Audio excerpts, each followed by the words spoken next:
Hi అండి, అందరికీ నమస్కారం. Welcome to Navaneetha vlogs. ఈరోజు అయితే నేను ఎగ్ ఫ్రై అయితే ప్రిపేర్ చేస్తున్నానండి. దానికి కావాల్సినవన్నీ కూడా ప్రిపేర్ చేసుకున్నాను. ఇక్కడ వచ్చేసి అయితే కోడిగుడ్లు 1 డజన్ తీసుకున్నాను.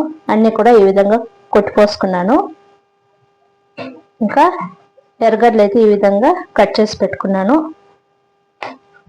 అల్లం వెల్లుల్లి పేస్టు, ఇంకా కరివేపాకు 1 రెమ్మ తీసుకున్నాను. సింపుల్గా ఈజీగా అయిపోతుందండి. ఇప్పుడు ఎలా ప్రిపేర్ చేయాలో చూస్తాము. ముందుగా అయితే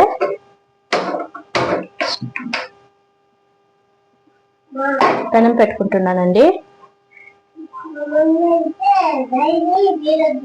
ఇప్పుడైతే ఆయిల్ వేసుకుంటా ఉన్నాను. సాసులు అయితే వేసుకుంటున్నానండి. అవి కాస్త చిట్పట్లాడిన తర్వాత కట్ చేసి పెట్టుకున్నాం కదా ఉల్లిపాయ ముక్కలు, అవి అయితే వేసుకుంటున్నాను.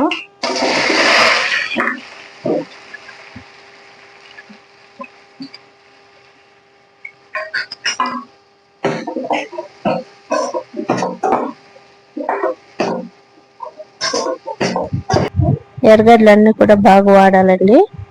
ఇప్పుడు అందులోకి దంచి పెట్టుకున్నాం కదా అల్లం వెల్లుల్లి పేస్ట్ అయితే వేసుకుంటున్నాను. అలాగే కరివేపాకు 1 రెమ్మ కూడా వేసుకొని బాగా వేయించుకోవాలి. ఎర్రగడ్డలు తొందరగా వేగాలంటే అందులో కొద్దిగా పసుపు, ఉప్పు అయితే యాడ్ చేసుకోవాలి. ఇప్పుడు నేను కూడా అదే పని చేస్తున్నానండి. పసుపు అయితే వేసుకుంటున్నాను.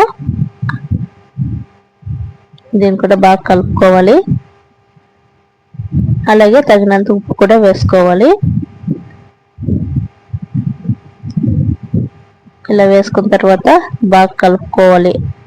ఎందుకంటే మనము వాటర్ అయితే పోయాం కాబట్టి దీనంతా కూడా బాగా మిక్స్ చేసుకుంటేనే మనకి టేస్ట్ అనేది పర్ఫెక్ట్గా వస్తుంది. ఇప్పుడైతే ఎర్రగడ్డలన్నీ బాగా వాడాయి.